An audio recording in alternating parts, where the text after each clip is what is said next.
এদেরকে একটা প্লাস্টিক ফর্মে নিয়ে আসা হয়। আর যদি অতিরিক্ত প্লাস্টিক ফর্ম থাকে, হ্যাঁ, অনেক বেশি কি বলে লুজ স্যান্ড ক্লে হয়, তখন হচ্ছে সেখানে স্যান্ড অ্যাড করা হয়। তার মানে অপটিমাম একটা কনসিস্টেন্সিতে নিয়ে আসার জন্য যা করা হয় সেটাকে বলতেছে টেম্পারড ক্লে। তো এই টেম্পারড ক্লে গুলোকে প্রথমে একটা ফর্মের মধ্যে রাখা হয়। রাখার পরে আহ, সেটাকে আন্ডার সান, ডিরেক্ট সানে সেটাকে শুকাইতে দেওয়া হয়। তারপরে ফর্মাটাকে খুলে ফেলা হয় এবং এই শক্ত হয়ে যাওয়া ইটটাকে, ইট তখনও হয় নাই বেসিক্যালি, তখন ওই শক্ত হয়ে যাওয়া ক্লে ম্যাটেরিয়ালটাকে পরে এক ধরনের চুলা আছে, সেই চুলাতে নিয়ে হাই টেম্পারেচার বার্ন করা হয়। তারপরে এই প্রক্রিয়া থেকে বের হয়ে সেটাকে কুল ডাউন করা হয়, মানে ঠান্ডা করা হয়। এবং ঠান্ডা হয়ে যাওয়ার পরে আমরা যা দেখতে পাই সেটাই আসলে ব্রিক। এখন এটা হচ্ছে যে মোটা দাগের কথা, এখানে আরো অনেক মেকানিজম আছে, সেটা আমরা দেখবো ইনশাল্লাহ। ব্রিকের ব্যবহার কোথায় নাই? ব্রিকের ব্যবহার তো সব জায়গায় দেখা যায়, তাই না? দেখো এখানে এই যে ওয়াল, ওয়াল তৈরিতে আমাদের অবশ্যই ব্রিক লাগে। এটা এটা হচ্ছে একটা আর্চ বলে, আর্চ, এরকম ইউ শেপের। এটা মসজিদে মসজিদে অনেক দেখা যায়। তারপরে পুরাতন স্ট্রাকচার গুলাতে, ক্লাসিক্যাল যে স্ট্রাকচার গুলো আছে সেখানে অনেক দেখতে পাওয়া যায়। তারপরে আমাদের ইউএপি তে মনে হয় এরকম একটা পেভমেন্ট আছে। আহ, কেউ দেখছো এরকম? এনিওয়ান? আমাদের প্লাজার সামনে নিচের অংশটা, যেখান থেকে আমরা এন্ট্রি নেই, ওই দিকের যে ফ্লোরটা আছে সেখানে আছে এরকম। ওকে। তারপরে তার মানে পেভমেন্টে ব্যবহৃত হয়, আর্চ শেপ তৈরি করতে ব্যবহৃত হয়, ওয়াল তো অবশ্যই লাগে। এইদিকে দেখো কার্নিশ, পুরাতন স্ট্রাকচার, এই পুরাতন স্ট্রাকচার গুলোতে কার্নিশের জন্য সেই ব্রিক ব্যবহৃত হইতো। এখন তো এই ধরনের স্ট্রাকচার পাওয়া খুব রেয়ার, এখন কেউ এইভাবে কনস্ট্রাক্ট করে না হয়তো। তারপরে আমাদের কংক্রিটে সিসি হোক অথবা আরসিসি হোক, আরসিসি মানে কি জিনিস? Reinforced cement concrete. মানে এখানে রড আছে বা স্টিল আছে, তারপরে সিমেন্ট এবং কংক্রিট, যেটাকে আরেকটা পাওয়া যায় শুধু সিসি। সিসিতে শুধু স্টিল থাকে না, রেইনফোর্সমেন্ট থাকে না, বাকি সিমেন্ট আর কংক্রিট। এই দুই জায়গায় এই কংক্রিটে আমাদের এগ্রিগেট, কোর্স এগ্রিগেট হিসেবে ব্যবহৃত হয় আসলে। তারপরে এই যে দেখতেছো এক ধরনের পাউডার, লাল পাউডার, এটাকে বলে সুরকি। বেসিক্যালি এটা হচ্ছে পাউডার ফর্ম অফ ব্রিক। হ্যাঁ, তো চুন সুরকির ব্যবহার আছে, আমরা দেখবো। তাহলে এইগুলোতে মোটামুটি আমাদের ব্রিক ব্যবহৃত হয় কনস্ট্রাকশন কাজে। বিগ ব্যবহারের সুবিধা কি? বিগ ব্যবহার আর কিছু সুবিধা আছে, কিছু তো অসুবিধা আছেই। ওকে, সুবিধাগুলো যদি দেখি, প্রথম সুবিধা হচ্ছে আমরা জানি ব্রিককে অনেক হাই টেম্পারেচারে বার্ন করে তারপরে সেটাকে একটা শেপে নিয়ে আসা হয়। তার মানে যেহেতু অলরেডি সে অনেক বেশি বার্ন করা আছে, তার সে হিট ভালো অ্যাবজর্ব করতে পারে, অনেক ভালো হিট সে অ্যাবজর্ব করতে পারে। একটা গেল। তারপরে হচ্ছে লোকালি অ্যাভেলেবল ম্যাটেরিয়াল দিয়ে সেটাকে বানানো যায়। কারণ কি এখানে ক্লে হচ্ছে আহ, মানে সবচেয়ে বড় প্লেয়ার। তারপরে স্যান্ড, সো ক্লে আর স্যান্ড এগুলো তো লোকালি পাওয়া যায়। তো এর জন্য কস্ট খুব বেশি প্রয়োজন হয় না। তারপরে একটা বিষয় হচ্ছে রিউজেবল এবং রিসাইকেলেবল। ইটকে, একটা ইট আমি ওয়ালে ব্যবহার করলাম, সেই ওয়ালটাকে ভেঙে ফেললাম কোনো কারণে, তাহলে আমি কিন্তু সেটাকে সিসি হিসাবে, আরসিসিতে অথবা সিসিতে এগ্রিগেট হিসাবে, কোর্স এগ্রিগেট হিসাবে ব্যবহার করতে পারবো। অথবা চুন সুরকি যদি ব্যবহার করতে চাই, তাহলে সুরকি মানে এই, আমি যদি ওয়াল ওয়াল ধরো আর্চ ব্যবহার করলাম, আর্চ থেকে ভেঙে আমি চাইলে তাকে কোর্স গ্রেড মানে হিসেবে ব্যবহার করতে পারি, তাহলে চাইলে আমি সুরকি বানায় ফেলতে পারি। তার মানে সেটাকে কিন্তু রিসাইকেল করা সম্ভব, রিউজ করা সম্ভব। হ্যাঁ। তারপরে দেখো ভ্যারাইটি অফ কালার, টেক্সচার এবং শেপ শেপ দেওয়া যায়। আমরা একটু পরেই দেখবো ইনশাল্লাহ কিভাবে শেপ আছে বিভিন্ন ধরনের এবং কালার অ্যাড করা যায় চাইলেই। আর এখন একটু এগুলা তো মানে ফিজিক্যালি কথাবার্তা বলে ফেললাম, আর একটা বিষয় হচ্ছে ইনার্ট ম্যাটেরিয়াল। ইনার্ট ম্যাটেরিয়াল মানে হচ্ছে তারা কেমিক্যালি একজন আরেকজনের সাথে রিয়েক্ট করে না, অর্থাৎ আমাদের যে স্যান্ড অথবা ক্লে যা থাকে ব্রিক তৈরি করার জন্য যা ব্যবহার করি, তারা নিজেদের মধ্যে বিক্রিয়া আসলে করে না। আর আরেকটা বিষয় হচ্ছে ন্যাচারাল বেস ম্যাটেরিয়াল, যে ম্যাটেরিয়াল গুলো প্রয়োজন হয় ব্রিক ম্যানুফ্যাকচারিং এ সবকটাই ন্যাচারাল বেসড। এখন একটু এই সাইন্টিফিক কথাবার্তা বলবো। একটা হচ্ছে নয়েজ রিডাকশন এবং সাউন্ড আইসোলেশনের জন্য ভালো ক্যাপাসিটি আছে কিন্তু ব্রিগের। আমরা জানি সাউন্ড সাউন্ড আইসোলেশনের জন্য এমন এক ধরনের সারফেসের প্রয়োজন হয় যে সারফেস কি থাকে বেশি মানে কি বলে ডিস্টর্টেড থাকে, অনেক বেশি সারফেস গুলা ইউনিফর্ম না, নন ইউনিফর্ম সারফেস যেখানে থাকে সেখানে কি সাউন্ড ভালো আইসোলেট করতে পারে। হ্যাঁ, তোমরা হয়তো বিভিন্ন অডিটোরিয়ামে দেখবা, আমাদের এখানেও আছে, সারফেস গুলো এইভাবে এইভাবে এবড়ো থেবড়ো করে তৈরি করা ওয়ালের সারফেস গুলো কেন? কারণ সাউন্ডকে যেন ভালোভাবে আইসোলেশন করা যায়, সেভাবে সাউন্ডকে যেন অ্যাবজর্ব করতে পারে সেটার ব্যবস্থা করে রাখা হয়। আচ্ছা, তারপরে নয়েজ রিডাকশন। এই এই ব্রিক যদি ইউজ করা হয়, হ্যাঁ, তাহলে কিন্তু রিডাক্ট করতে পারে, রিডিউস করতে পারে কিভাবে? তো এটা প্লাস্টিকের, যদি একটা ওয়াল তৈরি করো সেখানে আর একটা যদি ইটের তো একটা ওয়াল তৈরি করো, তাহলে আসলে বুঝতে পারবা যে আসলে কোন ম্যাটেরিয়াল কোন ধরনের সাউন্ডকে সে রিডিউস করতে পারে। আচ্ছা, তারপরে এখানে আসো, do not shrink or expand. আরেকটা কথা আছে, ফ্রস্ট। তোমরা অনেকে হয়তো হয়তো শুনছো যে আমরা ফ্রিজ দুই ধরনের হচ্ছে, নন ফ্রস্ট ফ্রিজ আর একটা হচ্ছে ফ্রস্ট ফ্রিজ, তাই না? এই ফ্রিজিং এর সাথে এই ফ্রস্টের ভালো সম্পর্ক আছে। বিষয়টা আসলে কি, মানে আমার একটা ব্রিক আছে, এরকম একটা ব্রিক আছে, এই ব্রিকের যদি ব্রিকে তো অবশ্যই পোর বা গর্ত থাকবে বা ভয়েড থাকবে, ভয়েডে পানি প্রবেশ করলো, প্রবেশ করে ভিতরে আছে। এখন এটা যদি ঠান্ডা হয় আস্তে আস্তে, সেটা টেম্পারেচার যদি অনেক কমে যায়, এটা যদি বরফে আইসে পরিণত হয়, হ্যাঁ, 0 ডিগ্রি সেন্টিগ্রেডের কমে টেম্পারেচার চলে আসলো এবং সেটা আইসে কনভার্ট হয়ে গেল।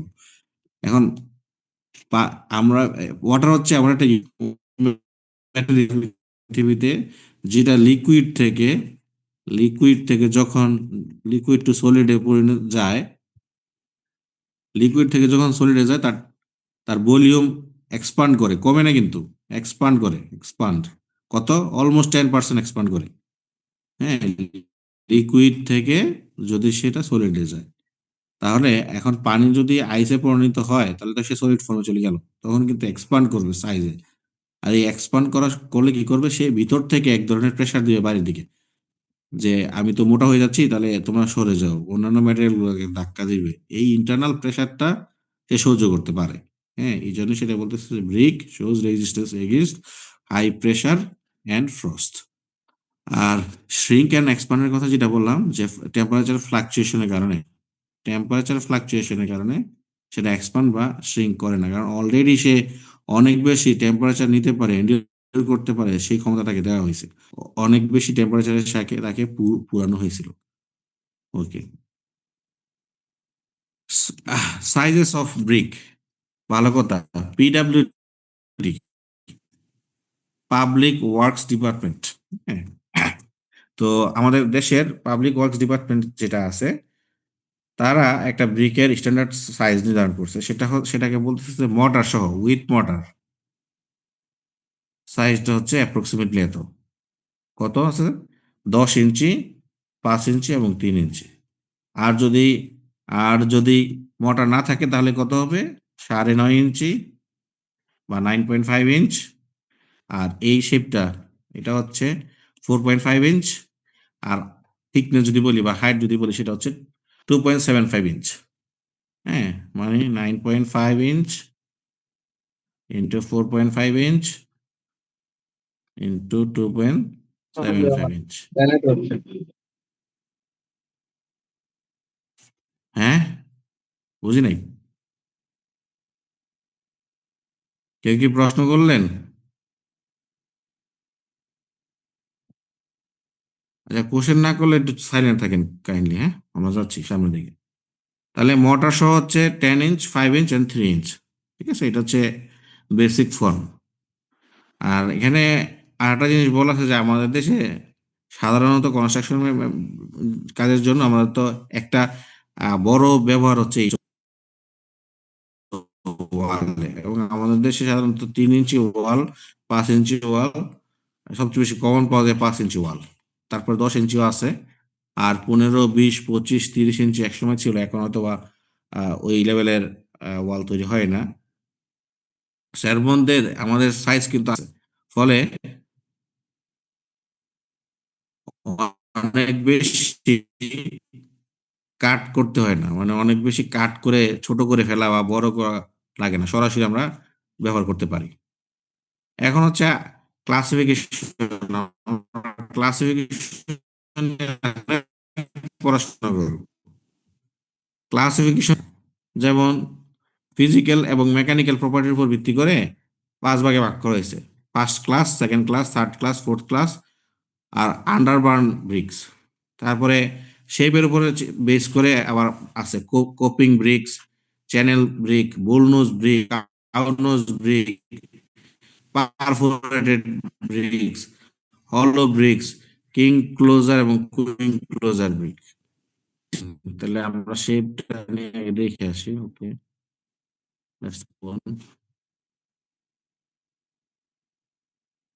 এই হলো শেপ। তো কোনটা দিয়ে শুরু করব? আমরা নিচ থেকে শুরু করি, যে কিং ক্লোজ, এবং দেখো কুইন ক্লোজার লেখা আছে। ক্লোজার, এই কিং ক্লোজার বা কুইন ক্লোজার আসলে ওয়ালে ব্যবহৃত হয়। কি কারণে? জয়েন্ট গুলাকে যেন সে ঠিকঠাক মতো রাখতে পারে, সেই জন্য আসলে ব্যবহৃত হয়। অর্থাৎ যদি এরকম চিন্তা করি যে এখানে একটা ওয়াল আছে, এই একটা ব্রিক দিলাম, রাইট? আবার যদি এরপরে আরেকটা ইট দিলাম, দুইটা হয়ে গেল। এখন তার উপরে লেয়ারে গিয়ে যদি আবার এইখানে সিমিলার সমান আরেকটা ব্রিক, এই পাশে আরেকটা সমান ব্রিক দিয়ে দেই, এবং নিচে এরকম আরো একটা ব্রিক দিলাম, নিচে আরেকটা ব্রিক দিলাম, এরকম হলে দেখো আমাদের এই যে জয়েন্ট গুলো আছে সবগুলো একই লেভেলে পড়ে যাচ্ছে। তাহলে একই লেভেলে জয়েন্ট হয়ে গেলে কিন্তু খুব দ্রুত, মানে এটা খুব ফাটল হয়ে যাবে, মানে খুব দ্রুত ভেঙে যাবে, মানে এর মধ্যে বন্ডিংটা ভালো থাকবে না।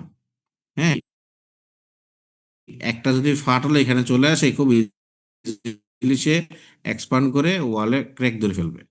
ফলে কি করা হয়, একটা একটা সিম্পল মেথডে অ্যাপ্লাই করা হয়। দেখো এখানে আছে, একটা ব্রিক যদি এভাবে দেওয়া হয়, তারপরের ব্রিকটা আসলে অর্ধেকটা দেওয়া হবে, অর্ধেকটা দিয়ে তারপর একটা ফুল ব্রিক দেওয়া হবে, যেন আমাদের কি হয়, একবারে যদি একটা যদি ফুল দাও, তারপর অর্ধেক, তারপরে ফুল, তারপরে দিলে একটা অর্ধেক, তারপরে এরকম বড় একটা ফুল, সো দ্যাট কি হয়, কি না হয়, একই লাইন বরাবর, একই লাইন বরাবর আমাদের এই এইগুলা জয়েন্ট গুলা না আসে।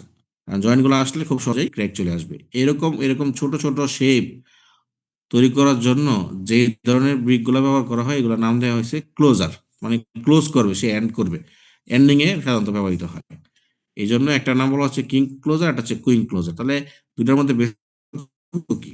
দুটার মধ্যে পার্থক্য যখন জানতে চাই, তাহলে আমাদের একটা জিনিস বুঝতে হবে। দেখো ব্রিক, এখানে দেখো একটা থ্রি ব্রিক আছে। এই ব্রিকের এক লম্বা যে প্রান্ত, হ্যাঁ, এটাকে বলা হয় স্ট্রেচার। স্ট্রেচ মানে লম্বা হবে। আর যেটা ছোট ডিরেকশনে আছে লেন্থের, সেটাকে বলা হয় হেডার,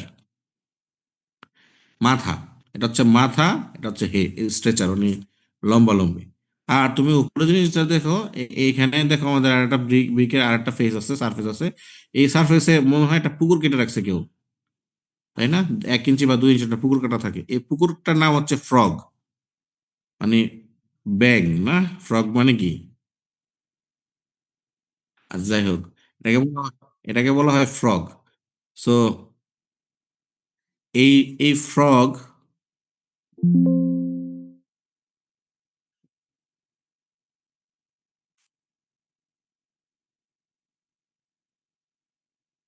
আচ্ছা ঠিক আছে, গুড।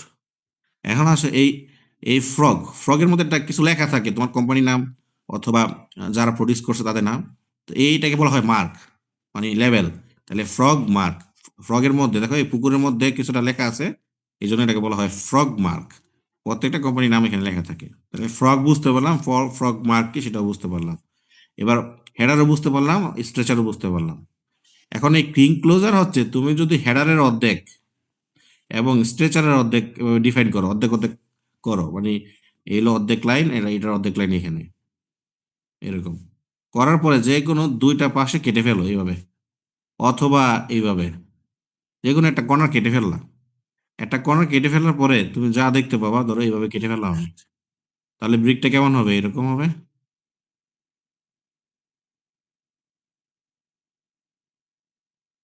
এরকম একটা কিছু ব্রিক হবে। রাইট?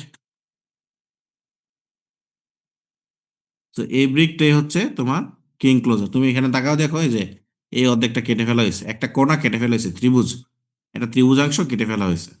তাহলে সেটাকে বলতেছে কিং ক্লোজার। আর কুইন ক্লোজার কি? কুইন ক্লোজারও কাটাকাটি। ক্লোজার মানে কাটবে, মানে ফুল ব্রিক না, তবে কাটার স্টাইলটা চেঞ্জ। কি চেঞ্জ? সে হচ্ছে এখন, এখন হচ্ছে তোমার এই হেডারের অর্ধেক থেকে হেডারের অর্ধেক লম্বা লম্বি কেটে ফেলবে, মানে অর্ধেক কিট। এটাকে বলা হচ্ছে কুইন ক্লোজার। একদম অর্ধেক বরাবর স্লাইস করে ফেলো, স্লাইড করে ফেলো, একদম দুই ভাগে ভাগ করে ফেলছো। লম্বা লম্বি বরাবর যদি কেটে ফেলো, তাহলে দুইটা পাওয়া যাবে। এই দুইটাই হচ্ছে দুইটা আলাদা কুইন ক্লোজার। হ্যাঁ, কুইন ক্লোজার দেখতে এরকম। তো এছাড়াও এগুলা জাস্ট ফ্যান্সি নেম দেখে তোমাদেরকে অনেক বেশি এক্সপ্লেন করলাম, বাকিরা বুঝতে পারবো। যেমন পারফোরেটেড ব্রিক, এটা এখন আমাদের দেশে খুব ভালো পাওয়া যাচ্ছে। এগুলোর মাঝে কি থাকে? গর্ত থাকে, মানে ছিদ্র থাকে। পারফোরেট মানে হচ্ছে যে ছিদ্র। তো এগুলোতে কি হবে আসলে, মশলা বা মটর যা বলি এখানে দিয়ে দেওয়া হবে, খুব ভালো স্ট্রেংথ প্রোডাকশনের জন্য। তারপরে পেভিং ব্রিক্স, এগুলো হচ্ছে, এগুলা এগুলা হচ্ছে টাইলসের মতো। দেখো এখানে পিগমেন্ট আছে, কিন্তু বিভিন্ন কালার দেওয়া আছে, একটা সবুজ কালার, একটা মনে, আর একটা মনে হচ্ছে পিঙ্ক কালার, এরকম কিছু কালার দিয়ে করা হয়, পিগমেন্ট ইউজ করা হয়। এবং এগুলো হচ্ছে রাস্তা রাস্তায় বা টাইলসের মতো অনেকটা ব্যবহার হচ্ছে। টাইলস যেখানে ব্যবহার করা যায় সেগুলো হচ্ছে ফ্লোর টাইলস, বা রাস্তা চলাচলের জন্য পেভমেন্টে বা গার্ডেনে এগুলো ব্যবহার করা হয়। তারপরে এখানে দেখো কাউনোজ। কাউনোজ মানে কি?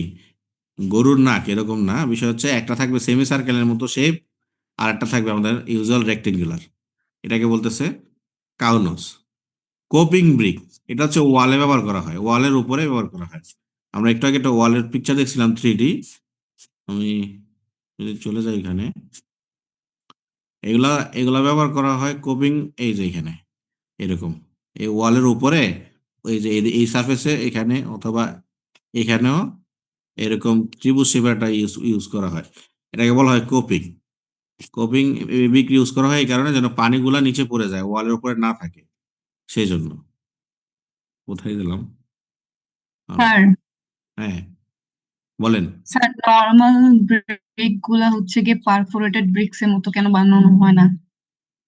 আচ্ছা, গুড কোশ্চেন, পরে আলোচনা হবে। আমরা সামনে আগাই, আগে ক্লাসিফিকেশন দেখি। গুড কোশ্চেন, মনে রাখো কোশ্চেনটা। তারপরে দেখো এই হলো ব্রিক, বর্তমানে এটা খুব জনপ্রিয় হচ্ছে। হ্যাঁ, কিন্তু এটা এটা দেখো চেহারাটা চেঞ্জ। এটা কিন্তু লাল না, সাদা, এটাও মনে রাখো। কেন? পরে বলবো কেন। বাট ব্রিক হলো মানে ফাঁকা থাকবে। তারপরে অ্যাঙ্গেল, বিভিন্ন ধরনের শেপের অ্যাঙ্গেলের ব্রিক তৈরি করা যেতে পারে। মাল্টিপারপাস ব্রিকের মধ্যে পড়ে এগুলো। হ্যাঁ, জাস্ট একটা শেপ চেঞ্জ করে দিলাম। তারপরে দেখো চ্যানেল শেপের ব্রিক আছে, চ্যানেল শেপ। এটার উপর দিয়ে যদি একটা পাইপ নিতে হয়, তাহলে আমি কিন্তু এই ধরনের অর্ধচন্দ্র ক্রিসেন্ট আকৃতি বা অর্ধচন্দ্রাকার একটা ব্রিক আমি ব্যবহার করতে পারি।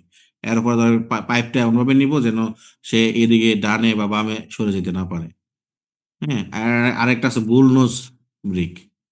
বুলনোজ ব্রিক মানে হচ্ছে ওই কাউনোজের মতো, তবে দুই পাশেই এরকম সেমি সার্কেল থাকবে আর কি। ওকে। তো এরকম এগুলো হচ্ছে শেপের উপরে বিভিন্ন ধরনের নামকরণ আছে।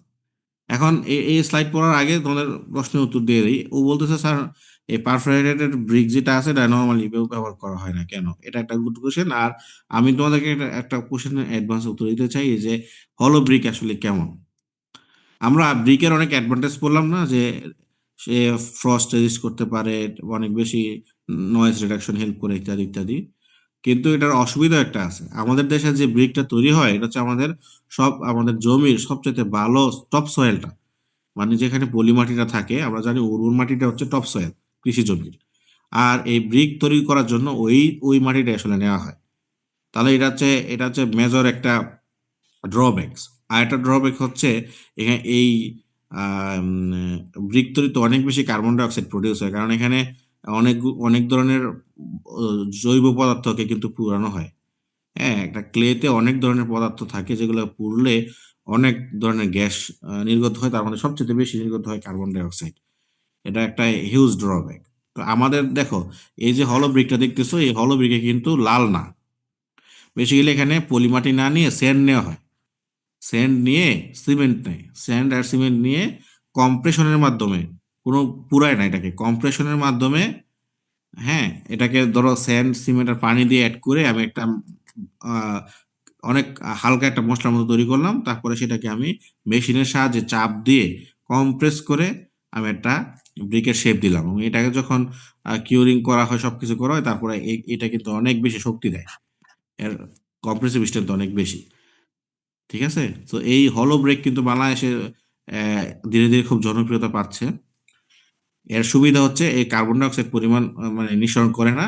দ্বিতীয় কথা হচ্ছে ও টপ সয়েল, জমির উর্বর উর্বর মাটিটাকে সে ব্যবহার করে না, যে কোনো ধরনের স্যান্ড হইলেই সেটা দিয়ে কাজ করতে পারে। এই হলো ব্রিকের বিভিন্ন পজিটিভ নেগেটিভ দিক নিয়ে সবচেয়ে বেশি গবেষণা যেটা করে সেটা হচ্ছে হাউস বিল্ডিং ইনস্টিটিউট, HBRI, বাংলাদেশের HBRI। এই HBRI কিন্তু বাংলাদেশের বিএনবিসির মালিক basically. Bangladesh national building code তোমরা হয়তো শুনবা বা ভবিষ্যতে পড়বা। বাংলাদেশের ইঞ্জিনিয়ারদের যে বই, মানে সংবিধান, বাংলাদেশ ন্যাশনাল বিল্ডিং কোড, এই বিল্ডিং কোড নিয়ে কিন্তু, বিল্ডিং কোডের মালিক কিন্তু এই HBRI।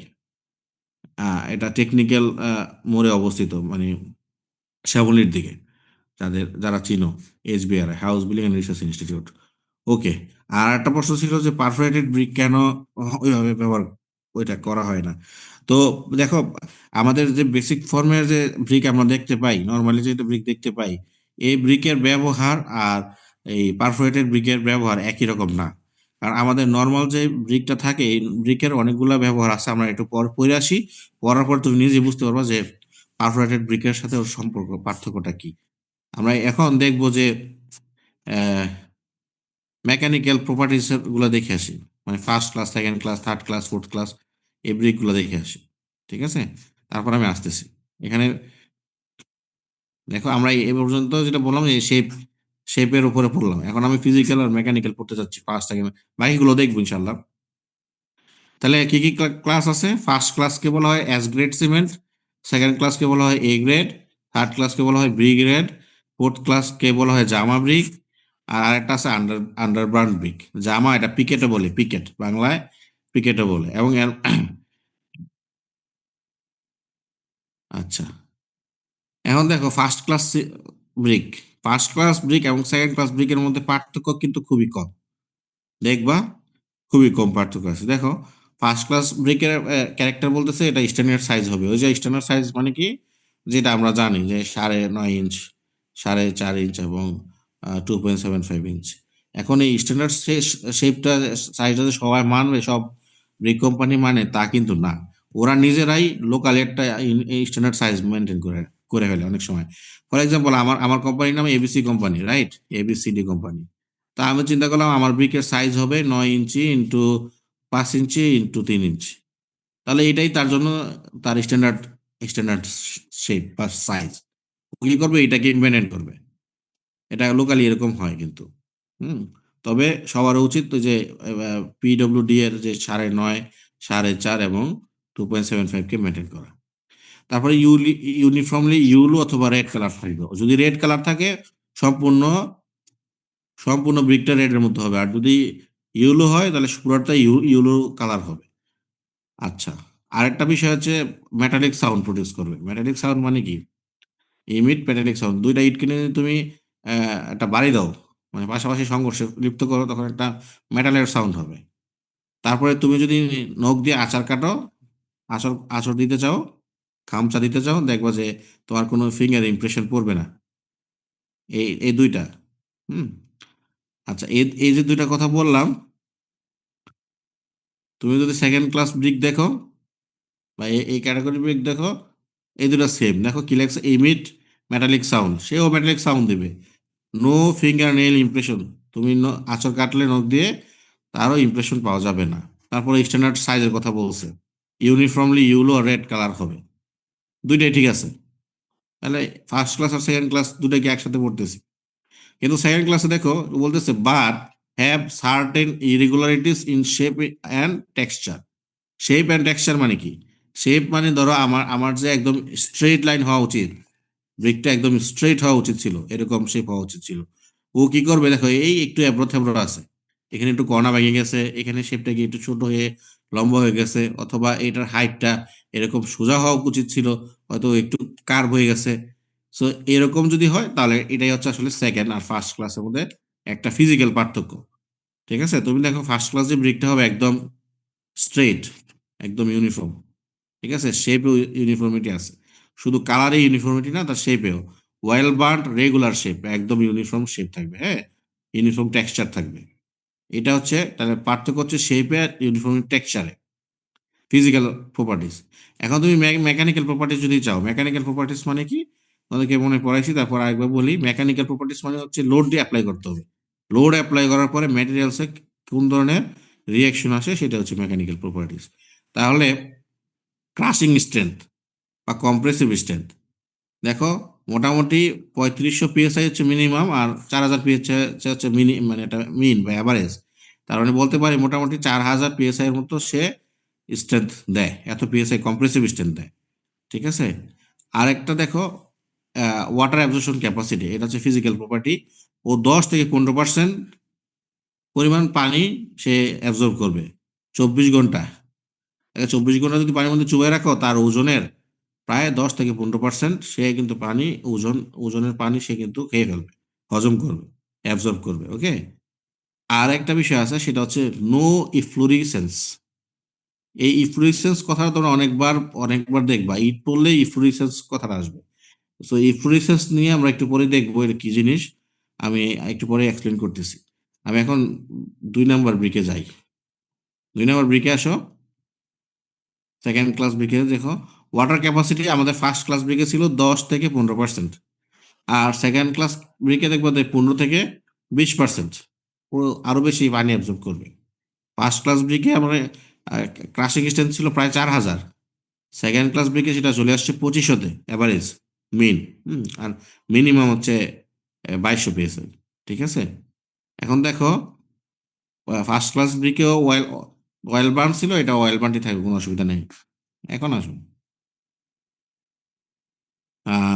ইফ্লুইসেন্স হচ্ছে থাকবে না, নো ইফ্লুইসেন্স। ফার্স্ট ক্লাস ব্রিকে কোনো ধরনের ইফ্লুইসেন্স আসবে না। ঠিক আছে, এখন সেকেন্ড ক্লাস ব্রিকে দেখো ইফ্লুইসেন্স ইজ ইজ নট এপ্রিসিয়েবল, মানে ইফ্লুয়েন্স আসবে না এটা কিন্তু বলতেছে না, বলতেছে যে নট এপ্রিসিয়েবল। ও চাচ্ছে যে না আসুক, কিন্তু আসলেও কিছু করার নেই, এমন একটা অবস্থা। তাহলে আমরা ইনফ্লুয়েন্স কি জিনিস সেটা একটু দেখে আসি, সেটা আবার একটা ভিন্ন ক্যারেক্টারিস্টিক্স। আমরা ওটা ডিফেক্টস গিয়ে পাবো, ব্রিকে অনেক ধরনের রোগ আছে, সেই রোগগুলো থেকে খুঁজে পাবো।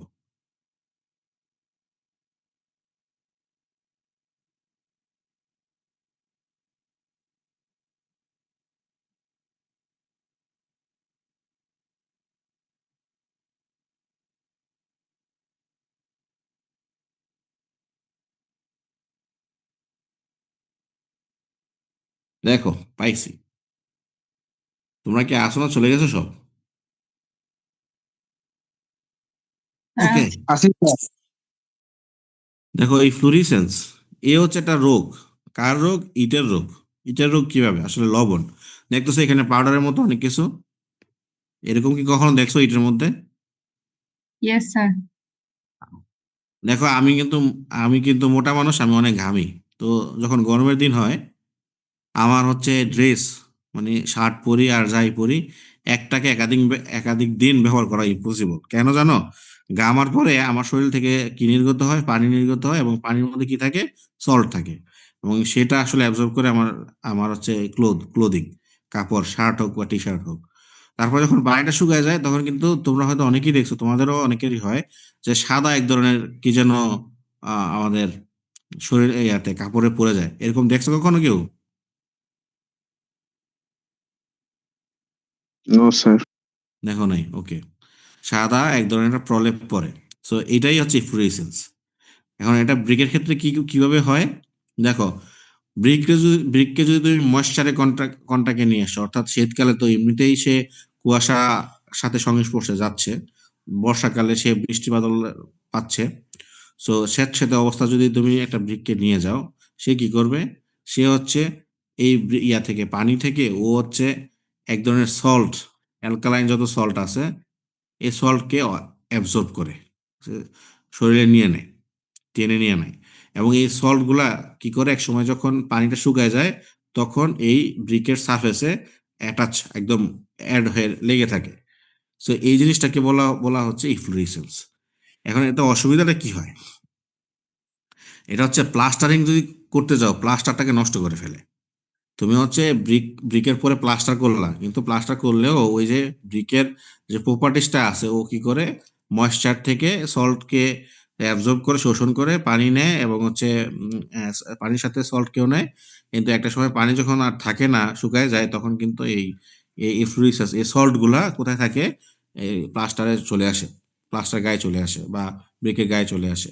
ফলে এই সল্টটা আবার ইয়ার সাথে গিয়ে, আমরা পড়ছিলাম যে সিমেন্টের C3 থাকে, এবং এই অ্যালুমিনিয়াম কি হয়, সল্টের সাথে রিয়েক্ট করলে গিয়ে ফুলে যায়। হ্যাঁ, কংক্রিট বা যাই বলি সেটা ফুলে যাবে। মর্টার সাথে তো সিমেন্ট থাকে, ওইটা ফুলে একসময় নষ্ট হয়ে পড়ে যায়। এটাকে ড্যাম্প বলি অনেক সময়। বুঝতে পারছো? তো এই হলো ইফ্লুরেসেন্স। কোনো প্রশ্ন আছে ইফ্লুরেসেন্স নিয়ে? স্যার, এই সলটা এক্স্যাক্টলি কই থেকে আসতেছে? সল্ট হচ্ছে পানি থেকে, এখন পানি থেকে আসতেছে, ওয়াটার থেকে। এখন তুমি বলবো স্যার আমার ওয়াটারে পানি নেই, তাহলে তো হবে না। যদি ওয়াটারে সল্ট থাকে তাইলেই কেবল হবে। এখন ওয়াটারে সল্ট থাকাটা একদম নর্মাল একটা বিষয়। বিষয়টা বুঝতে পারছো? এবার কি কি সল্ট আছে? ধরো আছে সালফেট সল্ট, তারপরে আমরা যেগুলো ন্যাচারালি জানি আর কি, একেবারে কমন লেভেলের যত সল্ট আছে সেগুলো কিন্তু এখানে পাওয়া যায়। হ্যাঁ, ধরো ম্যাগনেসিয়াম, তারপরে হচ্ছে ধরো ক্যালসিয়াম, তারপরে হচ্ছে সালফেট। এগুলার এগুলো থেকে এক ধরনের সল্ট পাওয়া যায়।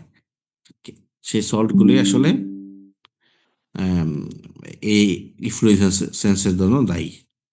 এগুলা পানি থেকে আসবে, পানি বা ময়েশ্চার, ময়েশ্চার অথবা পানি, ন্যাচারালি এগুলো পাওয়া যাবে, ন্যাচারালি আসবে। এখন আমার যদি 1 নম্বর ব্রিক হয়, তাহলে 1 নম্বর ক্যাটাগরির ব্রিকে এই প্রবলেমটা থাকে না।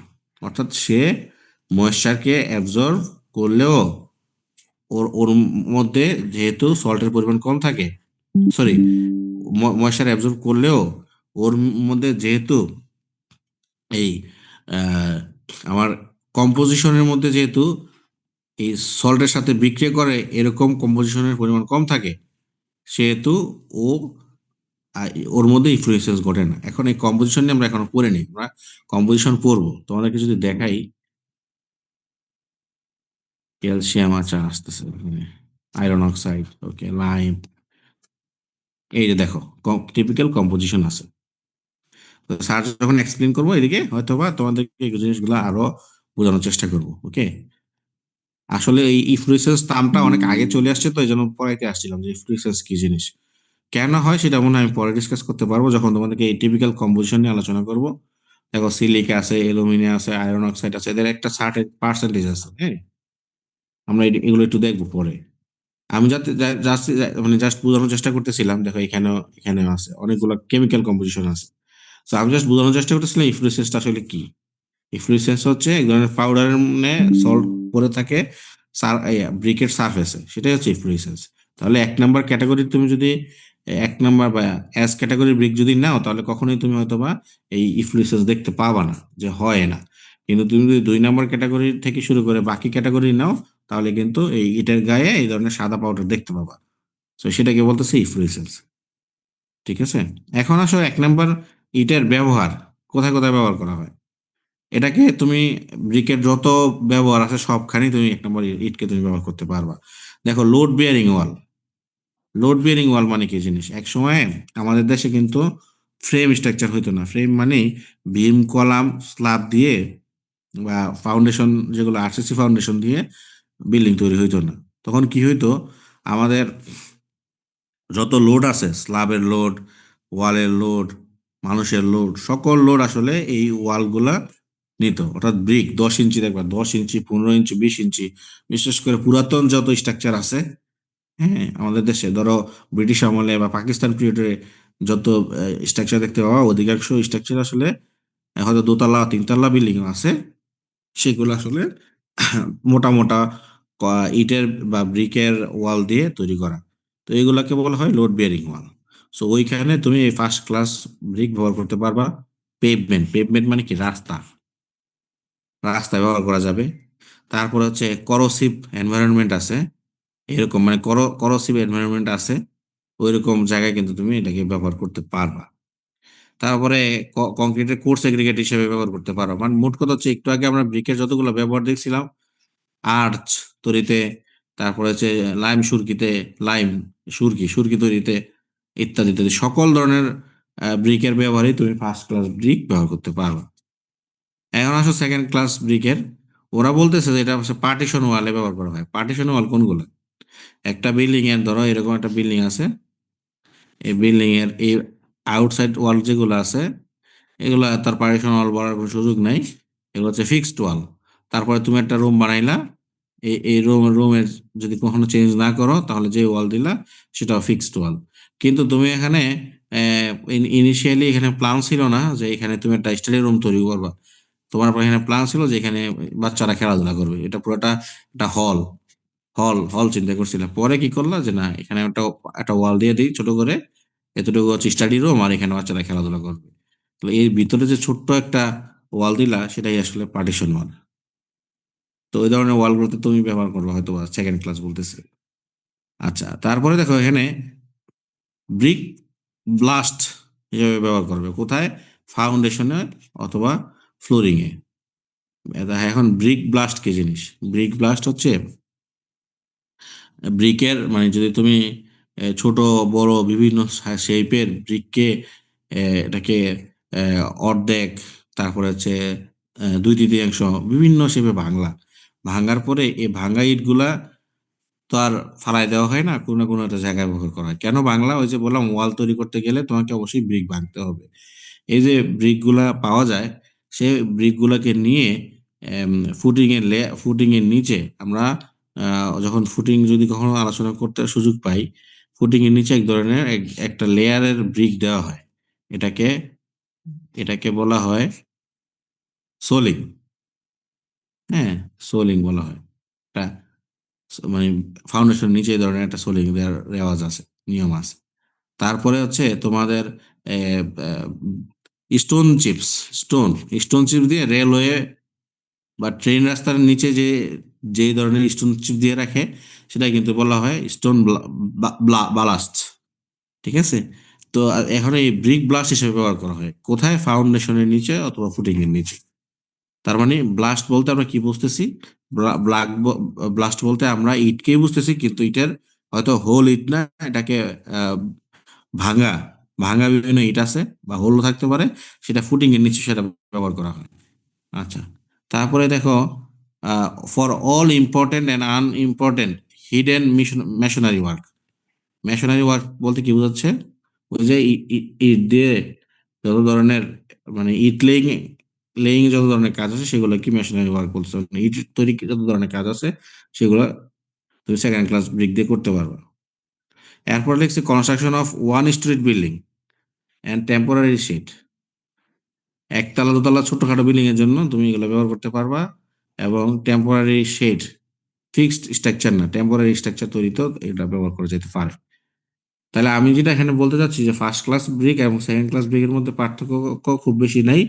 একটা মেজর পার্থক্য আছে, সেটা হচ্ছে স্ট্রেংথে, শক্তি। একটা হচ্ছে প্রায় 4000 PSI বা 4500 PSI এর মতো, আর একটা মাত্র 2500 PSI। ঠিক আছে, এটা ক্রাশিং স্ট্রেংথ 4000, আর একটা হলো 2500। আর একটা মেজর ডিস্টিংগুইশন আছে, সেটা হচ্ছে কি শেপ এবং বিশেষ করে টেক্সচার। শেপ এবং টেক্সচার দুইটাই অনেক সময় ইরেগুলার থাকবে সেকেন্ড ক্লাস ব্রিকে।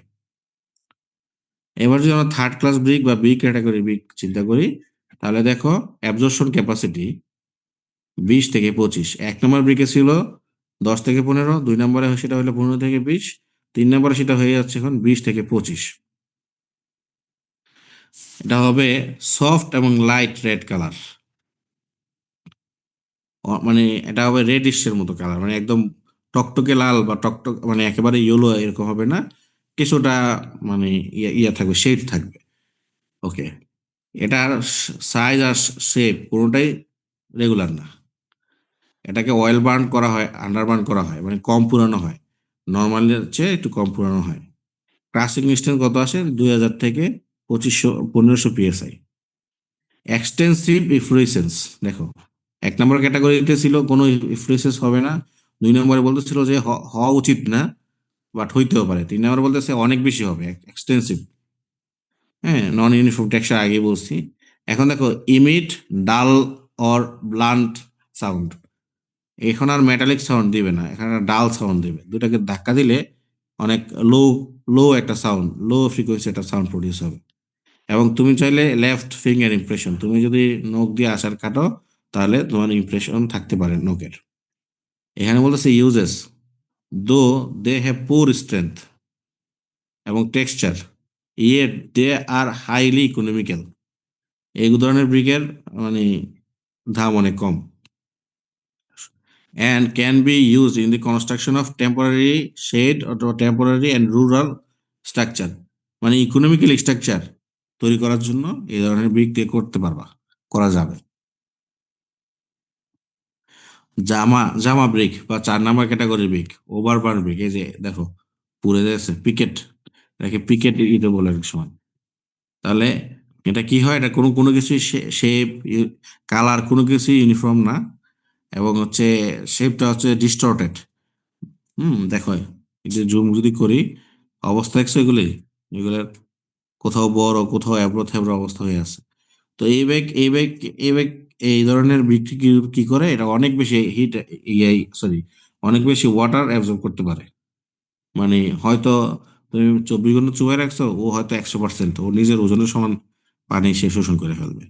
এখানে এটা ব্যবহার আছে, কিন্তু ভালো ব্যবহার আছে। যে একটু আগে ব্লাস্টের কথা বলছিলাম, ব্রেক ব্লাস্ট, ওইখানে ঠিক এই এই ধরনের ক্রিকেট বা ঝামা ব্রিক দিয়ে কিন্তু ব্লাস্ট হিসেবে ব্যবহার করা যায়।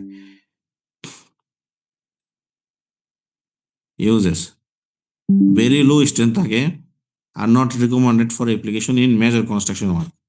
মেজর কনস্ট্রাকশন কাজের জন্য এটা রেকমেন্ডেড না। কোথায় ব্যবহার করা হয়? Flooring and inferior construction works. এই যে ফ্লোরিং এর কথা বলতে চাচ্ছিলাম, এটাই এখানে ফ্লোরের ব্লাস্ট হিসেবে ব্যবহৃত হয়।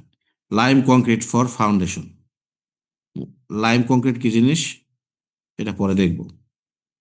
ইন মেকিং সুরকি, সুরকি তো দেখাইছি, সুরকি হচ্ছে পাউডার, স্টোনের পাউডার, মানে ব্রিক চিপসের পাউডার। আবার তুমি বিম এবং স্লাবের কংক্রিটে ব্যবহার করতে পারবা, কংক্রিটে ব্যবহার করতে পারো কোথায়? বিমে এবং স্লাবে। কিন্তু শর্ত আছে, শর্ত হচ্ছে ওই বিম অথবা স্লাব যেন কোনোভাবে পানির সংস্পর্শে না যায়, পানির সংস্পর্শে গেলে কিন্তু অবস্থা খারাপ হয়ে যাবে। আচ্ছা, আরটা আছে আন্ডার ব্রিক, আন্ডারবার্ন ব্রিক। এর কাজ বেসিক্যালি একটাই, একটাই কাজ আছে, সেটা হচ্ছে সুরকি, সুরকি তৈরিতে ও খুব ভালো কাজ করে। হ্যাঁ, আর দেখো এই যে সোলিং আন্ডার আরসিসি ফুটিং ওর বেসমেন্ট, সোলিং এ ব্যবহার করা যায়। দেখতে ইউলো কালার, লো স্ট্রেংথ, অর্ধেক অর্ধেক বার্ন করা হয়। এবং এটা কি করা যাবে না কখনোই, রেইন ওয়াটারের মানে ওয়াটারের সাথে নেওয়া যাবে না। তাহলে এখন আমি এই যে 4টা 5টা ক্যাটাগরির ব্রিক দেখলাম, একটা সামারি হলো 1 নম্বর ক্যাটাগরির ব্রিক সব জায়গায় ব্যবহার করা যাবে, 2 নম্বর ক্যাটাগরির ব্রিক মোটামুটি অনেক জায়গায় ব্যবহার করা যাবে, 3 নম্বর যে ব্রিক আছে সেটা ব্যবহার করা যাবে না, 1 2 তলা পর্যন্ত ইকোনমিক স্ট্রাকচার ব্যবহার করা যাবে। 4 নম্বর যে ঝামা ব্রিক আছে সেটা থেকে কংক্রিট বিমে অথবা স্ল্যাবে ব্যবহার করা যাবে, কিন্তু পানি সংস্পর্শে নেওয়া যাবে না। তারপরে তাকে ব্লাস্ট হিসেবে ব্যবহার করা যাবে। আর 5 নম্বর যেটা দেখতেছি সুরকি উৎপাদনের জন্য বেসিক্যালি স্যার ইম্পর্টেন্ট। একটা কোয়েশ্চেন ছিল। হ্যাঁ, স্যার যদি আমরা হচ্ছে কি একটা একটা লোড বেয়ারিং ওয়াল, ঠিক আছে, হাফ অংশে যদি হচ্ছে কি আমি ফার্স্ট ক্লাস ব্রিক ইউজ করি, আর হাফ অংশে যদি আমি হচ্ছে গিয়ে থার্ড ক্লাস ব্রিক ইউজ করি, তাহলে কি হইতে পারে? আচ্ছা, মানে একটা সেম ওয়ালে, হ্যাঁ, একটা সেম ওয়ালে। একটা ওয়ালে তুমি এরকম লম্বালম্বি লম্বালম্বি ফার্স্ট ক্লাস ব্রেক ব্যবহার করলা, আর একটা হচ্ছে থার্ড হ্যাঁ। ক্লাস ব্রেক ব্যবহার করলা। হুম। আচ্ছা, এখন দেখো ফার্স্ট ক্লাস ব্রেকের শক্তি নেওয়ার ক্যাপাসিটি হচ্ছে প্রায় 4000 পিএসআই।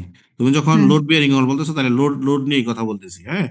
আর এই হুম। পাশের হচ্ছে কত, মনে 1500 পিএসআই, তাই না? অনেক কম হুম। শক্তি নিয়ে বেশি। তাহলে দেখো এই পাশটা অনেক স্টিফ হবে, অনেক শক্তিশালী হবে। হুম আর আর এই পাশটা অনেক কম শক্তি থাকবে, নিবে। তাহলে কি হবে, যদি লোড লোড যদি এখন এমন হয় যে উপর থেকে, ছাদের উপর থেকে লোড আসতেছে আমার 2000 PSI স্ট্রেস পড়তেছে, হুম চাপ পড়তেছে, তাহলে তো এই পাশেরটা তো নিতেই পারবে, 4000 নিতে পারতেছে, এটা নিতে পারবে। কিন্তু এটা হুম যেহেতু 1500, তাহলে তো কম নিতে পারতেছে, মানে হুম 2000 নেওয়ার ক্যাপাসিটি নাই। তখন হয়তো বা একটু একটু কি হবে, এটা নিচের দিকে হয়তো একটু নেমে যাবে ওজনের হুম। কারণে, মানে লোডের কারণে। তাহলে কি হবে, মানে নন ইউনিফর্ম সেটেলমেন্ট হবে। হুম। তাহলে বা স্যার এই ওয়ালটা কি বা হাফ ভেঙে যাবে নাকি পুরোটাই ভেঙে যাবে? ক্র্যাক ডেভেলপ করবে, এটা পুরোটা ভেঙে যাবে না। স্ট্রাকচার এত এত এত সিম্পলিফাইড না, স্ট্রাকচার কমপ্লেক্স জিনিস আছে। হ্যাঁ, আচ্ছা। এই যে এই এই এই ওয়াল গুলা, এই ব্রিক গুলা চেষ্টা করবে হুম কিন্তু রাখার জন্য। তবে হুম। এটা নির্ভর করবে যে ওদের মধ্যে বন্ডিংটা কেমন আছে, বুঝতে পারছো? আর একটা আচ্ছা। বিষয় হচ্ছে, আমরা কিন্তু গ্রাভিটি লোডের কথাই বলতেছি এখানে। যদি আর্থকোয়েক একটু আসে বা হরিজন্টাল ফোর্স আসে, তখন হুম সিনারিও চেঞ্জ হবে। মানে কংক্রিট কিন্তু, ব্রিক ব্রিক ওয়াল কিন্তু এমনিতেই খুব ভঙ্গুর, কেননা টেনশন নিতে পারে না, সব কম্প্রেশন, আন্ডার কম্প্রেশনে ভালো পারফর্ম করে। এখন এই যে আমি স্ট্রেন্থের কথা বললাম, সবগুলো স্ট্রেন্থ কিন্তু কম্প্রেসিভ স্ট্রেন্থ, ক্রাসিং স্ট্রেন্থ সবগুলো হচ্ছে কম্প্রেসিভ স্ট্রেন্থ। তাদের কিন্তু টেনসাইল স্ট্রেন্থ খুব কম, বুঝতে পারছো? তো টেনশন যদি চলে আসে, তাহলে জি এমনিই মানা স্যার। যাবে। কিভাবে স্যার টেনশন আসতে পারে? ধরো এরকম একটা ওয়াল, হ্যাঁ, এরকম একটা ওয়াল দিলাম, ওয়াল দিলা, এই মাঝখানে তোমার ব্রিক আছে, ব্রিক আছে। এখন তুমি এদিকে একটা লোড দিলা, ধাক্কা দিলা হরিজন্টালি, তাহলে এই ওয়ালটা হুম, এই পাশে চাপতে চাইবে, এই ওয়ালটা এই পাশে চাপতে চাইবে, রাইট? এই পাশে চাপতে চাইবে, এই পাশে জি চাপতে স্যার। চাইবে। চাপতে চাইলে দেখো, এই পাশে ওয়াল, এই পাশে একটা এক্সপান্ড করতেছে, এই পাশে একটা এক্সপান্ড করতেছে। তার মানে টেনশন আসতেছে হুম, না এখানে, এদিকে বড় হচ্ছে জি না, স্যার। টেনশন হচ্ছে, কিন্তু হুম টেনশন লম্বা হচ্ছে। কোনো কিছু লম্বা হওয়া মানে কি, টানা টানা ছাড়া কি লম্বা হবে? না। সো এখানে টেনশন চলে আসবে, আর টেনশন আসলে এমনি ক্র্যাক টেক চলে যাবে। যাই হোক, এই জন্য ব্রিককে দিয়ে তো আমরা, ব্রিক লোড বেয়ারিং ওয়াল আমরা এখন খুবই কম ইউজ করি। আর করলেও ওইভাবে মানে অনেক মোটা 5 ইঞ্চি ওয়াল বা 3 ইঞ্চি ওয়াল দিয়ে করে না তো, 15-20 এরকম মোটা ওয়াল করতে হয়। আচ্ছা, এখন তোমার একটা প্রশ্ন ছিল যে স্যার আমি কেন পারফোরেটেড, কে নর্মাল, নর্মাল কি জন্য নর্মাল ব্রিক কেন তৈরি করা হয় না? দেখো, নর্মাল ব্রিক 1 থেকে 4 বা 5 নম্বর ক্যাটাগরি যে ব্রিকের ইউজ গুলা ডিফারেন্ট ডিফারেন্ট। কেউ হয়তো সুরকি হুম বানানোর জন্য প্রযোজ্য, কেউ হয়তো বা অনেক হুম পুরা টুরে গেছে, কেউ হয়তো খুব ভালো শেপে আছে, তাকে যে কোনো জায়গায় ব্যবহার করা যাবে। হ্যাঁ, কেউ হয়তো সুরকি কংক্রিটের কোর্স এগ্রিগেট হওয়ার জন্য ভালো, তাই না? এখন দেখো, হুম। ফার্স্ট ক্লাস ব্রিক যেটা আছে, I am extremely sorry for background noise, কি যেন আসছে একজন, মুরগি বিক্রি করতে আসছে, ফালতু।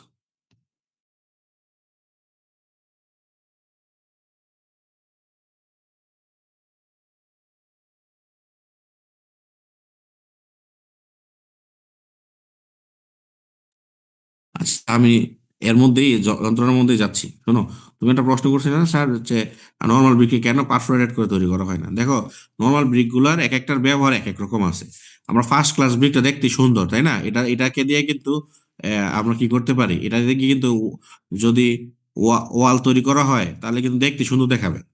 হ্যাঁ, কিন্তু এখানে শুধু দেখতে সুন্দর দেখাবে না, এই ধরনের করলে যেহেতু এবড়ো থেবড়ো কম, প্লাস্টারটা সুন্দর হবে, প্লাস্টারে মোটরের পরিমাণ কম লাগবে। আবার যদি সেকেন্ড ক্লাস ব্রিক দিয়ে তুমি তৈরি করো, তাহলে কিন্তু এবড়ো থেবড়ো সারফেস বেশি আছে, এটাকে সমান করার জন্য তোমাকে বেশি মশলা দিতে হবে। তো প্রত্যেকটা প্রত্যেকটা ক্লাসের ইট ব্যবহার করলে তাদের সুবিধা অসুবিধা আছে।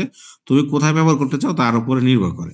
এই পারফোরেটেড ব্রিকটা যেটা আসছে, এটা অনেক পরে আসছে আমাদের দেশে। সিম্পলিফাইড ক্লাসিক্যাল ব্রিক গুলো আছে, এইগুলা এইগুলা প্রথম দিকে তৈরি হচ্ছিল, পরে আমাদের এই পারফোরেটেড ব্রিকটা হচ্ছে ধরো একটা ইনোভেটিভ ব্রিক, এটা অনেক পরে আসছে দেশে। আর পারফোরেটেড ব্রিকটা দেখতে কেমন, আমাদের এই ব্রিকের মাঝখানে থাকে কিভাবে এরকম গর্ত থাকে।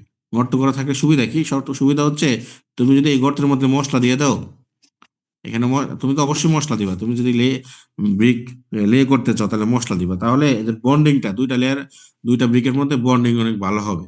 হ্যাঁ, তো এটা একটা কি এর মতো কাজ করবে, চাবির মতো কাজ করবে। অর্থাৎ দেখো, আমি একটা ব্রিক দিলাম, আর একটা ব্রিক দিলাম, আর এই পাশে একটা ব্রিক আছে।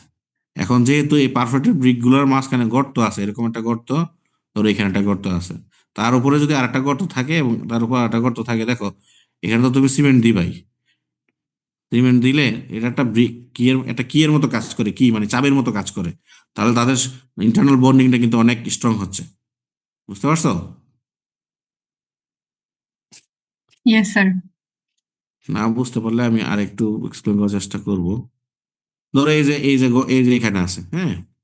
তো তুমি যদি এইটা ব্রিকের উপর আরেকটা ব্রিক রাখো, তাহলে গর্তের সাথে এটা গর্ত মিলে যেতে পারে না, অনেকগুলো গর্তের সাথে একটা বা দুইটা।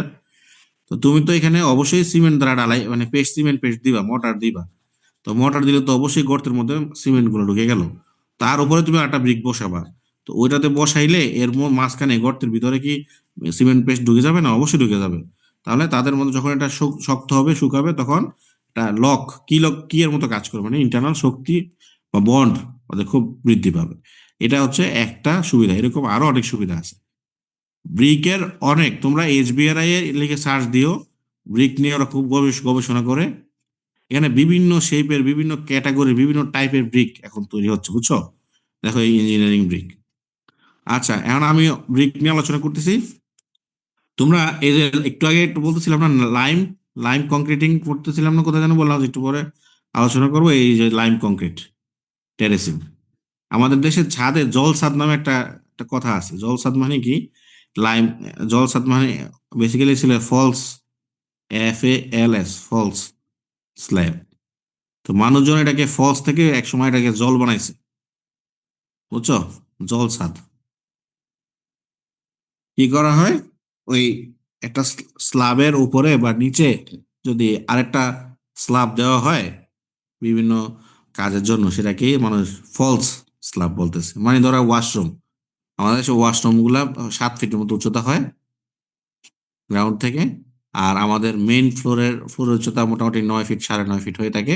তাহলে যে 2.5 ফিট উচ্চতা থাকে, তখন এটাকে এখানে একটা কি করা হয়, এখানে একটা আহ এখানে একটা ছাদ ঢালাই করা হয় ছোট করে, তাই না?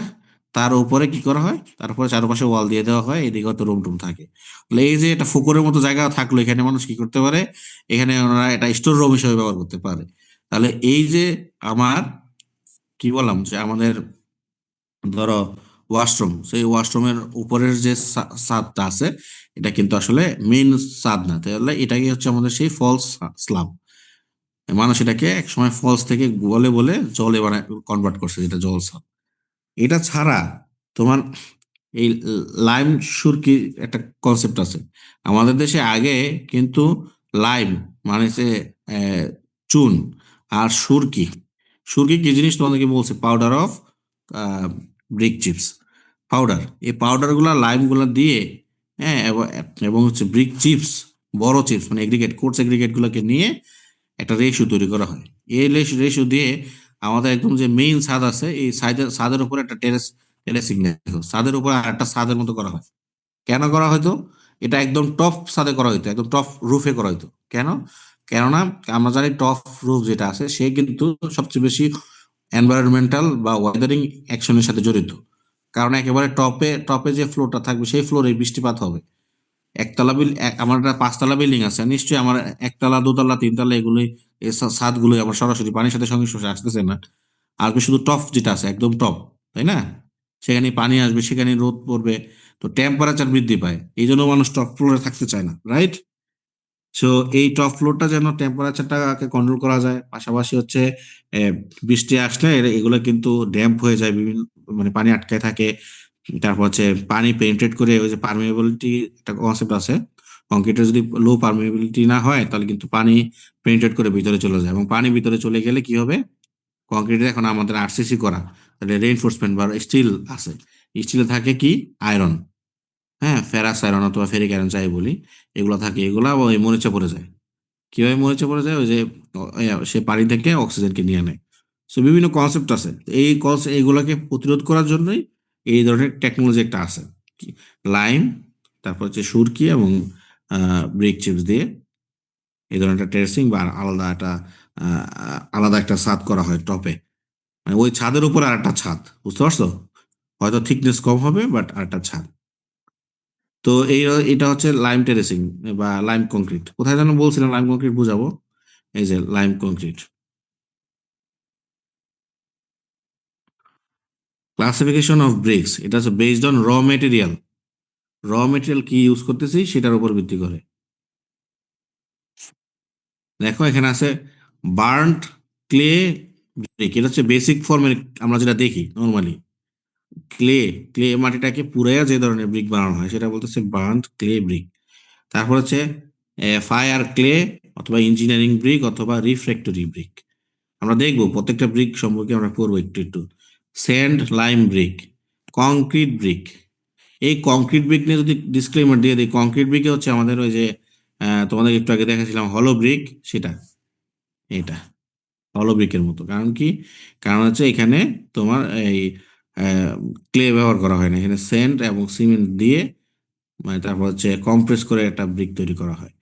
আচ্ছা, ফ্লাই অ্যাশ ব্যবহার করে এক ধরনের ব্রিক পাওয়া যায়। এই ফ্লাই অ্যাশ কি জিনিস অলরেডি বুঝে আসছি সিমেন্ট কেমিস্ট্রিতে, আর বলবো না। তাহলে দেখো, আর এই ফায়ার ক্লে ব্রিক যেটা, এটা হচ্ছে এক ধরনের আমাদের সিরামিক ম্যাটেরিয়াল দিয়ে তৈরি করা হয় একটা brick.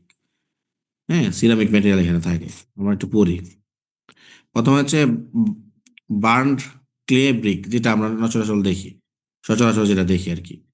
It is obtained by pressing the clay in mould and fired and dried in kiln, মানে চুলিতে পুরানো হয় ইত্যাদি ইত্যাদি। বেসিক ফর্মে যেটা দেখতে পাচ্ছি সেটাই মোল্ডে রাখা হয়। আমি যেটা এক্সপ্লেন করছি একটু মোল্ডে রাখানো হয়, তারপর এখানে শুকাইতে দেওয়া হয়, শুকানো হয়ে যাওয়ার পরে সেটাকে কি করা হয়, সেটাকে হয়তো পুরানো হয়, পুরানোর পরে ঠান্ডা করা হয়। এই যে কুলিং টিন থাকা ফ্যান আছে, ঠান্ডা হয়ে যাওয়ার পরে এইগুলো আর কি স্টোর করে রাখা হয় এরকম কিছু একটা। সো এটা গেল। এখন আছে ক্লাসে যে refractory or engineering brick, manufacture from ceramic material. Ceramic material, তো এই সিরামিক ম্যাটেরিয়াল থেকে যে ধরনের ব্রিক পাওয়া যায় সেটা কি বলতেছে ফায়ার ক্লে ব্রিক অথবা রিফ্র্যাক্টরি অথবা ইঞ্জিনিয়ারিং ব্রিক। এই ব্রিকের মধ্যে দেখো আমাদের কম্পোজিশন গুলো কি কি আছে। সিলিকা, সিলিকা মানে স্যান্ড, এবার চিন্তা করতে পারো। অ্যালুমিনা, অ্যালুমিনা হচ্ছে 20 থেকে 40, 20 থেকে 40%। আর ফ্লাক্স কিং ম্যাটেরিয়ালস হচ্ছে 10%। ওকে, এটা যদি একবার বার্ন করা হয়, after burning it can withstand very high temperature, মানে সে অনেক হাই টেম্পারেচার রেজিস্ট করতে পারে without affecting its shape, size or strength. এই ধরনের ম্যাটেরিয়াল, সিরামিকের ম্যাটেরিয়াল দিয়ে যে ব্রিক তৈরি করা হবে, সেই ব্রিক অনেক বেশি টেম্পারেচার রেজিস্ট করতে পারে। হ্যাঁ, তার শেপ কোনো চেঞ্জ হবে না। তার মানে ফায়ার রিলেটেড কোনো যদি ইয়া থাকে, অ্যাপ্লিকেশন থাকে আমাদের, সেখানে আমরা এই ধরনের ব্রিক ব্যবহার করতে পারি। তারপরে হচ্ছে ওয়াটার অ্যাবজর্পশন ক্যাপাসিটি অনেক কম, মাত্র 10%। ঠিক আছে, তার মানে 10% যদি ওয়াটার অ্যাবজর্পশন ক্যাপাসিটি, তার মানে সে কিন্তু ইফ্লুইসেন্স এই ধরনের ব্রিক হবেই না। ইফ্লুইসেন্স মনে আছে যাদের, আমি আবারও বলি, ইফ্লুইসেন্স কি করে, পানি অ্যাবজর্ব করে। তাহলে যে ব্রিক যত বেশি পানি অ্যাবজর্ব করে সেই ব্রিকে তত বেশি ইফ্লুইসেন্স হবে। এটা হচ্ছে একটা কনসেপ্ট। যেমন ফার্স্ট ক্লাস ব্রিকের অ্যাবজর্পশন ক্যাপাসিটি ছিল মাত্র 10 থেকে 15%, তাই না? সেকেন্ড ক্লাস ব্রিকে ছিল সেটা 15 থেকে 20%, থার্ড ক্লাস সেটা 20 থেকে 25 হয়ে গেছে। এবং থার্ড ক্লাসে এসে বলতেছিলাম যে এখানে অনেক বেশি ইনফ্লুয়েন্স হবে। সেকেন্ড ক্লাসের ক্যাটাগরিতে বলতেছিলাম যে এখানে ইনফ্লুয়েন্সের পরিমাণ হওয়া উচিত না, বাট হইতেও পারে। আর যেটা বার্ন বা ঝামা ব্রিক ছিল যেটাকে বলা হচ্ছে ওয়াটারের সংস্পর্শে নেওয়াই যাবে না। আর যেটা আন্ডার ব্রিক ছিল ওইটাও একই কথা বলছিল। তার মানে এই 3 নম্বর ক্যাটাগরি থেকে যতগুলো আছে, 3, 4, 5, 3 ধরনের ক্যাটাগরিতে ব্রিক দিলেই অনেক ইনফ্লুয়েন্স অ্যাটাক হবে। কারণ কি? কারণ এদের কি বলে, ওয়াটার অ্যাবজর্পশন ক্যাপাসিটি বেশি। এবং দেখো এর কম্প্রেসিভ স্ট্রেংথ কিন্তু একবার লো লো থেকে একদম হাই হইতে পারে। অর্থাৎ 1 নম্বর ব্রিকের মতো হইতে পারে, আবার 4 নম্বর 5 নম্বর ব্রিকের মতো হইতে পারে। নির্ভর করবে আমি কোন ধরনের কম্পোজিশন দিয়ে কি তৈরি করতেছি। ঠিক আছে। আচ্ছা, ইউজ ইউজ কেন করা হয়? Lining for chimney. চিমনি তোমরা চিনো? আমাদের দেশে নাই যদিও, ইউরোপে। আচ্ছা আচ্ছা, প্রশ্ন করছে কেউ, ওটা দেখি। চ্যাটে কি কেউ লিখছো কিছু? এনিথিং?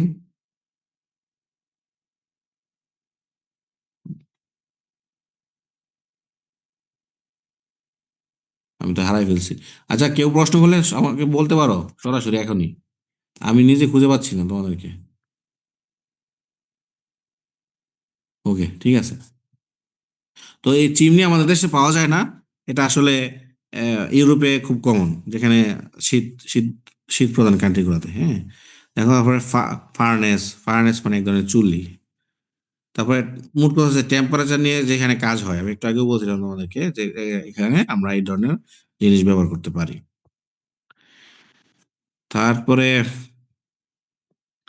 আসো সিলিকেট ব্রিক্স, লাইম আর স্যান্ড মিলে যে ধরনের ব্রিক তৈরি করা হয় সেটাকে দেখো সিলিকেট ব্রিক। এই ব্রিকের একটা বিশেষত্ব হচ্ছে পিগমেন্ট ব্যবহার করা। দেখো পিগমেন্ট মানে কালার। হ্যাঁ, এই পিগমেন্ট কার্বন ব্ল্যাক পিগমেন্ট থেকে তোমার ব্ল্যাক আর গ্রে কালার পাওয়া যাবে। বিভিন্ন ধরনের পিগমেন্ট ব্যবহার করলে বিভিন্ন কালারের তুমি ডেকোরেটিভ আইটেম তুমি ব্রিক তৈরি করতে পারবা, ডেকোরেটিভ। ঠিক আছে, তাহলে এখানে কি ব্যবহার করা হচ্ছে দেখো, স্যান্ডের পরিমাণ অনেক বেশি, প্রায় 90%, 92% স্যান্ড। লাইম ব্যবহার করা হবে খুব কম পরিমাণ। তারপরে বাকিগুলো যে পিগমেন্ট এবং আদার্স আদার্স যে ফাইন ক্লে টে আছে এতটুকু। তাহলে বেসিক্যালি এখানে স্যান্ড আর লাইম, সাথে সাথে স্যান্ড আর লাইম দেওয়া হবে, আর সাথে সামান্য পরিমাণ কালার পিগমেন্ট ইউজ করা হবে, এবং তখন ডেকোরেটিভ এই ধরনের জিনিসপত্র আমরা তৈরি করতে পারবো। তারপরে আছে দেখলামই কেউ তৈরি করে, সেই প্রক্রিয়াটা এখানে দেওয়া আছে। Okay, this are superior to regular clay brick as they are stronger and can bear a heavier load. এই ধরনের ব্রিক আমরা যেটা দেখলাম যে স্যান্ড আর লাইম দিয়ে বানাচ্ছে, এটা কিন্তু রেগুলার ব্রিকের চেয়ে বেশি শক্তি আছে। তাদের ওয়াটার অ্যাবজর্পশন ক্যাপাসিটি আরো কম, মাত্র 5% বা তার চেয়েও কম। হ্যাঁ, এবং এই দেখো ক্যাপাসিটি প্রায় 4000 থেকে 7000 PSI। এখানে দেখো কিভাবে তৈরি করা হচ্ছে, এখানে পিগমেন্ট স্যান্টেন মিলানো হচ্ছে, তারপরে এই মেশিনের মাধ্যমে, দেখো এই মেশিনের মাধ্যমে প্রেস করে করে তারপরে এই জিনিসগুলোকে তৈরি করা হচ্ছে।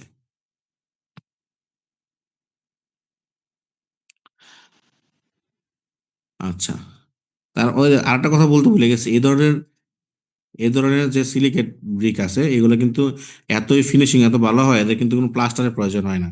তুমি দেখো এই যে পিগমেন্ট যদি ব্যবহার নাও করো, এগুলোর ফিনিশিং খুবই খুবই সুন্দর। দেখো একেবারে মনে হচ্ছে যেন কেউ টাইলস তৈরি করে রাখছে এরকম। তারপর দেখো concrete brick or blocks, concrete blocks, এইটা এবং পিগমেন্টের যেটা বললাম ওইটার মানে মানে কি বলে প্রসেসিং কিন্তু সিমিলার জিনিস, কিন্তু এখানে পিগমেন্ট ব্যবহার করা হয় আর আমাদের কংক্রিট ব্লকে পিগমেন্ট ব্যবহার করা হয় না। তাহলে এখানে কি করা হয়, আসলে এখানে সিমেন্ট ব্যবহার করা হয়। দেখো, these are bricks composed of concrete mixture of Portland cement water sand and aggregate. মানে এটা বেসিক্যালি একটা এক ধরনের, এই যে ব্লক দেখতেছো এটা আসলে বেসিক্যালি কংক্রিট, এই জন্য এটাকে কংক্রিট ব্রিক বলা হয়। এখানে কি কি ব্যবহার করা হয়, আমরা ওপিসি যেটা বললাম, বা যে কোনো ধরনের পোর্টল্যান্ড সিমেন্ট, পানি তো লাগবেই, স্যান্ড লাগবে, এবং চিপস। কোন ধরনের চিপস লাগবে, কোর্স এগ্রিগেট লাগবে না, এখানে ফাইন এগ্রিগেটই কিন্তু মোটাটা। হুম, সিলেট স্যান্ড বলতে যেটা বলতে চাচ্ছি আমরা, সেই জিনিসটা লাগবে। তাহলে concrete block are often made with, এটা একটা রেশিও আছে 1:3:6, concrete with a maximum size aggregate of 10 mm, or a cement sand mixture with a ratio of 1:7, 1:8, or 1:9। দেখো এখানে ম্যাক্সিমাম এগ্রিগেট সাইজ বলতেছে 10 মিলিমিটার। ঠিক আছে, 10 মিলিমিটার মানে কত, 10/25.4। এটা দিলে তুমি ইঞ্চিতে পাইবা, এত ইঞ্চ। Let me calculate.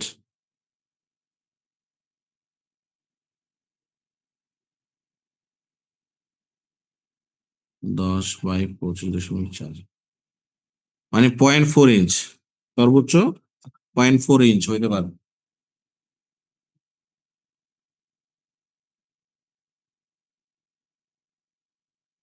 এখানে দুই ধরনের ব্রিক তৈরি করা হয়, একটা হচ্ছে সলিড কংক্রিট ব্রিক, একটা হচ্ছে হলো কংক্রিট ব্রিক। এটা হচ্ছে হলো মানে ফাঁকা আছে, আর এটা হচ্ছে সলিড। এই হলো বা ফাঁকা রাখার কারণ হচ্ছে যে পারফোরেটেড ব্রিক তোমাদেরকে এক্সপ্লেন করলাম, ওই একই জিনিস বন্ড তৈরি করার জন্য। ঠিক আছে, it has low compression strength and high water absorption capacity. এগুলো কিন্তু কম্প্রেসিভ স্ট্রেংথ অনেক বেশি না, মনে রেখো, কম্প্রেশন স্ট্রেংথ কিন্তু অনেক বেশি না, অনেক কম। আচ্ছা, তারপরে this brick can be used for facade, fences and internal brick work because of their sound reduction and heat resistance qualities. It can be of different colors if pigment are added. Okay, it should not be used below ground, মানে পানিতে ব্যবহার করা যাবে না। এখানে আমি তোমাকে বলে রাখি, পিগমেন্ট কিন্তু বড় বিষয় না, যদি করো তাহলে কালার চেঞ্জ করা যাবে, বাট আসলে করা হয় না। পিগমেন্ট এখানে ব্যবহার করা হয় না। বেসিক্যালি এখানে মূল বিষয় হচ্ছে এখানে পোর্টল্যান্ড সিমেন্ট, ওয়াটার, স্যান্ড। আর স্যান্ড দুই ক্যাটাগরি, এটা লোকাল স্যান্ড যেটা অনেক সূক্ষ্ম হয়, আর একটা হচ্ছে সিলেট স্যান্ড, মানে সিলহেটে পাওয়া যায় আর কি, SYLHET, সিলেট স্যান্ড। তোমাদেরকে সিলেট স্যান্ড দেখাইছি আমি আশা করি, তারপর যদি না দেখে থাকো তাহলে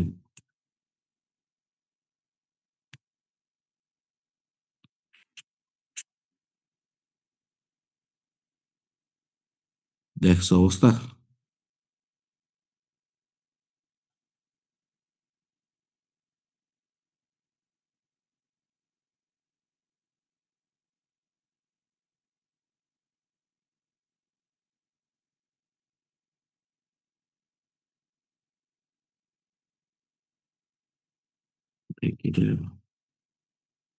SYLHET,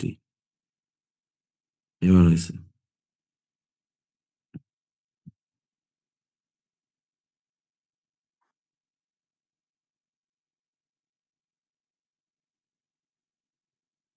তোমাদেরকে দেখাইছি না এরকম স্যান্ড ক্লাসে? এগুলা সিলেট স্যান্ড বলা হয়, বুঝছো? বেসিক্যালি সিলেট অঞ্চল থেকে এগুলা পাওয়া যায়, এই জন্য এগুলোর নামকরণ করা হয়েছে। আচ্ছা তারপরে হচ্ছে ফ্লাই অ্যাশ এবং ক্লে ব্রিক্স। স্যার, একটা থেকে আমাদের আরেকটা ক্লাস আছে। হ্যাঁ হ্যাঁ, আমরা আমরা 10 মিনিটে চলে যাচ্ছি। শাহ আলী, বলবা কিছু বলো। না স্যার, এটাই বলতাম। না না, আমরা চলে যাচ্ছি, ওকে। তোমার কোন সেকশন বাই দ্য? স্যার, এই সেকশন। আচ্ছা, এই সেকশন তোমাদের রিকোয়েস্টটা আমি নিলাম, বুঝছো? ওই যে ক্লাস টেস্টটা 4 তারিখে নিব, অসুবিধা হবে না। আমি চেঞ্জ স্যার করে নিই একটা ক্লাস। কোয়েশ্চেন করবো ক্লাস টেস্ট নিয়ে। আমার আমার সময় খুব কম আছে। আর তুমি তুমি কোন সেকশনের? স্যার এ সেকশনের। একটু বলো। স্যার ওই যে ক্লাস টেস্টটা কি আপনি ম্যাথ দিবেন, ম্যাথ থিওরি মিক্সড করে? না, ওইটা ওইটা আমি বলবো না, উম, বলতে চাচ্ছি না।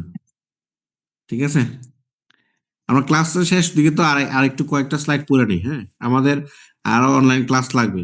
আরো একটা অনলাইন ক্লাস আমি নিব, সমস্যা নেই, নেক্সট নেক্সট শনিবারে হয়তো বা। তারপরে দেখো ফ্লাই অ্যাশ এবং ক্লে ব্রিক্স আছে। এই ফ্লাই অ্যাশ আর ক্লে, ফ্লাই অ্যাশ কি জিনিস তোমাদেরকে আমি দেখাইছি ক্লাসে, এখন চিত্রই দেখাইছি। তো ফ্লাই অ্যাশ যদি ক্লে অ্যাশটাতে নিয়ে আমরা মিক্স করি, তাহলে যে ধরনের ব্রিক পাওয়া যাবে। দেখো ফ্লাই অ্যাশের পরিমাণ এখানে বেশি, 60%। স্যান্ড ব্যবহার করে মাত্র 30%।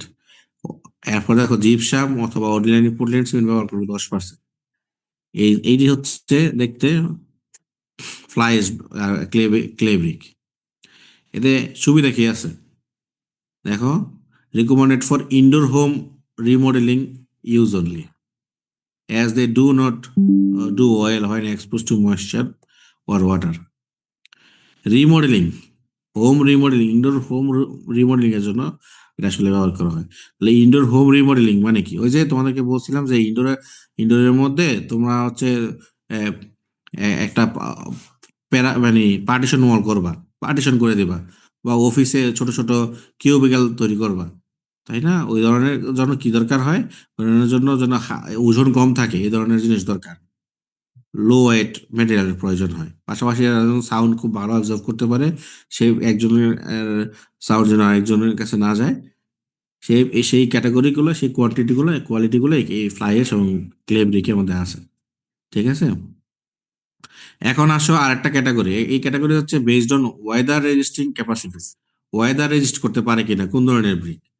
হ্যাঁ, তিনটা ক্যাটাগরি আছে। একটা হচ্ছে NW মানে নো ওয়েদার গ্রেড, একটা হচ্ছে SW মানে সিভিয়ার ওয়াটার গ্রেড, আর একটা হচ্ছে মডারেট ওয়েদার গ্রেড। এক ধরনের ব্রিক আছে যে ব্রিককে তুমি যদি snow, covered in snow most time of the year, হ্যাঁ ম্যাক্সিমাম সময় ধরে, বছরের ম্যাক্সিমাম সময় ধরে কি করা হয় যে যদি স্নো থাকে, মানে অনেক ঠান্ডা থাকে, সেই জায়গায় ওয়েদার সে রেজিস্ট করতে পারবে। দেখো যেই এলাকায় স্নো আছে সেখানে অসুবিধাটা কি? সেখানে অসুবিধা হলো freezing, freezing and থয়িং, THAWING, থয়িং। Freezing and থয়িং এর কনসেপ্টটাই আমরা তোমাদের একটু বোঝানোর চেষ্টা করছিলাম। সেটা হচ্ছে কি, ওয়াটার ওয়াটার কিন্তু ঢুকে যাবে পোর্ট দিয়ে, মানে আমরা জানি সবকিছু, সকল মেটেরিয়ালের মধ্যে ফাঁকা হোল আছে, ছোট ছোট হোক আর বড় হোক, পারমেবিলিটি আছে। ক্ষুদ্র যদি গর্ত থাকে তাহলে লো পারমেবল হবে, আর যদি গর্তগুলো বড় হয় তাহলে হাই পারমেবল হবে। এখন সামহাও যদি কংক্রিটের ভিতরে পানি ঢুকে যায় এবং সেটা কি করে আইসে কনভার্ট হয়, সামহাও যদি আইসে কনভার্ট হয়, মানে শীতের কারণে, টেম্পারেচার ইনক্রিজ ডিক্রিজের কারণে যদি সেটা আহ, আহ, একবার পানি কনভার্ট হলো, সেটা ঢুকে গেল এটার ভিতরে, পরে টেম্পারেচার রিডাকশনের ফলে সেটা আইসে কনভার্ট হলো, এবং এই আইসে কনভার্ট হইলেই কিন্তু তোমার 10%-এর মতো এক্সপান্ড করে যাবে। এই আইসটা সে 10% ভলিউম এক্সপান্ড করবে, ফলে ইন্টারনাল প্রেসার ক্রিয়েট করবে, সে ধাক্কা দিবে অন্য মেটেরিয়াল গুলোকে, সে বলবে যে তুমি আমাকে জায়গা দাও, এবং অন্য মেটেরিয়াল যখন তাকে জায়গা দিতে যাবে তখন এটা ক্র্যাক চলে আসবে। ঠিক আছে? তো এই যে এটাই বলতেছিল freezing and thawing action, freeze and thaw action. এই সিভিয়ার গ্রেড, ওয়েদার গ্রেডের যে ব্রিক আছে, কোনো ব্রিকের যদি দেখো যে SW লেখা আছে, অর্থাৎ সিভিয়ার ওয়েদার গ্রেড বলা আছে, তার মানে সে কিন্তু এই ফ্রিজিং এবং থয়িং অ্যাকশনকে রেজিস্ট করতে পারে। তাদের অ্যাভারেজ কম্প্রেসিভ স্ট্রেন্থ বলা আছে 3000 থেকে 4000 PSI। আর যে ব্রিকটা কোনো ধরনের ওয়েদারিং রেজিস্টিং করতে পারে না, ক্যাপাসিটি নাই, সেটাকে বলা হয় NW, যার অ্যাভারেজ কম্প্রেসিভ স্ট্রেন্থ হচ্ছে 15 থেকে 2000 PSI। আর মডারেট গ্রেডের যেটা, সেটা হচ্ছে দুইটার মাঝামাঝি, মানে কিছুটা সে ওই ধরনের ফ্রিজিং থয়িং অ্যাকশন নিতে পারবে। এগুলা এই ধরনের brick, moderate weather grade brick সাধারণত ট্রপিক্যাল কান্ট্রিগুলোতে ইউজ করা যেতে পারে। এই ট্রপিক্যাল কান্ট্রি মানে হচ্ছে যেই সমস্ত কান্ট্রিগুলোতে বৃষ্টি বাদলের সংখ্যা বেশি, ধরো ইন্দোনেশিয়া, তারপরে ভিয়েতনাম, এরকম, ঠিক আছে, যেখানে বৃষ্টি বাদল হয়, সে কিছুটা মডারেট লেভেলে নিতে পারবে। আর যদি ওয়েদার আরো বেশি খারাপ হয়, ধরো ইউরোপিয়ান কান্ট্রিগুলোতে হয়, যেখানে বর্ষা মানে অনেক বেশি তুষারপাত হয়, হুম, সেখানে আয়ারল্যান্ডের কথা বলতে পারো, তারপরে আয়ারল্যান্ড না, বেসিক্যালি সবচেয়ে বেশি তুষারপাত যেগুলো হয় ধরো সুইডেন, সুইজারল্যান্ডে দিয়ে। আমি আর 2 মিনিট সময় নিব, হ্যাঁ? তোমাদের অ্যাটেন্ডেন্সটা দিয়ে দেবো সবাইকে, আজকে দিয়ে দেবো সবাইকে, যাও, আমার এটা শেষ করতে হবে, এই হলো বিষয়। তো দেখো, ব্রান্ড ক্লে ব্রিক্স, যেটা হচ্ছে আমাদের বেসিক ব্রিক, এই ব্রিকের কম্পোজিশন গুলো এটা একটু পড়ে নিও, এটা ইম্পর্টেন্ট তোমাদের জন্য, বুঝছো? এটা এই কম্পোজিশন গুলো একটু মুখস্থ করতে হবে কাইন্ডলি। এটা হচ্ছে আমাদের মানে বেসিক ফর্মের যে ব্রিক আমরা দেখি, সেই বেসিক ফর্মের কম্পোজিশন। যেমন আমাদের বেসিক সিমেন্ট ছিল OPC, অর্ডিনারি পোর্টল্যান্ড সিমেন্ট, তাই না? তো এটা হচ্ছে ব্রান্ড ক্লে ব্রিক, যেটা আমরা নর্মালি দেখতে পাই, ইউজুয়ালি হয়। তো এই ধরনের ব্রিকের যা যা আছে এই জিনিসটা একটু দেখবা, ঠিক আছে? এখন একটা গুরুত্বপূর্ণ কথা আছে, কথা হলো আমাদের এই ব্রিক গুলো কত ভালো বা খারাপ, হ্যাঁ, এইগুলা নির্ভর করে আসলে অ্যালুমিনা এবং সিলিকার উপরে। সিলিকা মানে কি, তোমাদেরকে বারবার বলছি, স্যান্ডের চিন্তা করবা, স্যান্ড। সিলিকা চিন্তা করতে অসুবিধা হলে স্যান্ড চিন্তা করবা। আলুমিনা তো অনেক আগে থেকে বলতেছি, ক্লে টাইপের। অ্যালুমিনার মধ্যে এক ধরনের জেল আছে, জেল। সো দেখো, এই অ্যালুমিনা আর সিলিকা, এই দুইটা মিলে কত পার্সেন্ট হয়ে যায়? 90%, 60%, 30% হলে 90%, 20%, আর 50% হলে 70%। তাহলে 70 থেকে 90% শুধুমাত্র এই দুইটা কম্পোজিশন দিয়ে হয়। তাহলে এই দুইটা কম্পোজিশন কত ভালো বা কত খারাপ ব্যবহার করা হচ্ছে, বা সে তার উপরে কিন্তু তার প্রপার্টিস নির্ভর করে। এখন অ্যালুমিনিয়ার পরিমাণ যদি 30% আছে, এখন যদি আমি সল্ট, কোনো কারণে সল্ট নিয়ে এর সাথে অ্যাড করতে পারি, সে ময়েশ্চার থেকে নিক আর অন্য অন্য কোনো জায়গা থেকে নিক, তখন কিন্তু এই ফ্লুইসেস ঘটবে, কারণ হচ্ছে অ্যালুমিনা আছে, অ্যালুমিনা কিন্তু সল্টের সাথে রিয়েক্ট করে কেমিক্যালি। ঠিক আছে? দেখো, আয়রন অক্সাইডের পরিমাণ মাত্র 5 থেকে 8%। আমরা জানি এই আয়রন থাকলে কিন্তু মরিচা পড়ার কথা, কিন্তু যেহেতু এর পরিমাণ অনেক কম, মাত্র 5 থেকে 8%, সে কিন্তু আর আসলে মরিচা পড়বে না, তবে মরিচা পড়তে কিন্তু হেল্প করবে। ঠিক আছে? একেবারে যে করবে না তা না, খুব কম পরিমাণে করবে, বাট করবে কিছুটা। ঠিক আছে? এই ম্যাগনেসিয়া আসলে শেপ, একটা একটা ব্রিকের শেপ কেমন হবে, তার জন্য ম্যাগনেসিয়া অনেক অনেক রোল প্লে করে। ম্যাগনেসিয়া পরিমাণ কম বা বেশি হইলে শেপ কিন্তু অনেক চেঞ্জ হয়ে যায়, মানে এটা নমনীয় করে ফেলে আর কি ম্যাটেরিয়ালকে। ঠিক আছে, আমার মনে হয় আমি এখানে শেষ করতে পারি। তোমাদের সাথে আমি নেক্সট শুরু করব এখান থেকে, 25 নম্বর স্লাইড থেকে। 25, ঠিক আছে। আমি অ্যাটেন্ডেন্সটা কি নিবো নাকি তোমাদেরকে দিয়ে দিব? সবাইকে বলো, কুইক স্যার স্যার সবাইকে সবাইকে দিয়ে দিয়ে দেন। দেন, দিয়ে দিব। অনেকে আসতে পারে। জি স্যার। ওকে, ঠিক আছে। আর তোমরা এ সেকশন চলে যাও, আমি বাকিদেরকে অ্যানাউন্সমেন্ট দিচ্ছি যে আমি এই ব্রিকে কিন্তু ম্যাথমেটিক্স নাই। ব্রেকে হচ্ছে আমরা শেপ টেপ নিয়ে আলোচনা করব, কারণ কিন্তু নিয়ে আলোচনা করব, গল্প করব পিগমেন্ট নিয়ে, ইত্যাদি ইত্যাদি। সো তোমাদেরকে আমি হচ্ছে যেগুলো ম্যাথমেটিক্স আছে সেগুলো তো ক্লাসে দেখাবো, আর যেগুলো ম্যাথমেটিক্স নাই ওইগুলো আমি অনলাইনে পড়াই ফেলবো। মানে নেক্সট আর একটা ক্লাস নেবো তো অনলাইনে, ওইখানে পড়াই ফেলবো। ঠিক আছে। স্যার সি আমরা সেকশনের ক্লাস সি সেকশন একটা দিয়ে ক্লাস স্যার। তোমাদের কোনো স্যার ক্লাস আমরা নাই? স্যার বুঝিনি। আমরা এই সেকশন কি চলে যাব? হ্যাঁ, সবাই তো চলে যাব, মানে জাস্ট বললাম যে আমি অ্যাটেন্ডেন্স দিয়ে দিব, জাস্ট একটা অ্যানাউন্সমেন্ট দিলাম যে আমি থিওরি গুলা অনলাইনে পড়াবো উইকের, আর হচ্ছে ম্যাথমেটিক্স যেগুলো পার্ট আছে সেগুলো আমি অফলাইনে যখন ক্লাস নেবো তখন দেখাবো, সেটা বললাম। আচ্ছা ঠিক আছে স্যার। ঠিক আছে তাহলে, আল্লাহ হাফেজ। আল্লাহ হাফেজ। স্যার আসসালামু আলাইকুম। আসসালামু আলাইকুম স্যার। ধন্যবাদ সবাইকে, ধন্যবাদ। হ্যাঁ, আল্লাহ হাফেজ।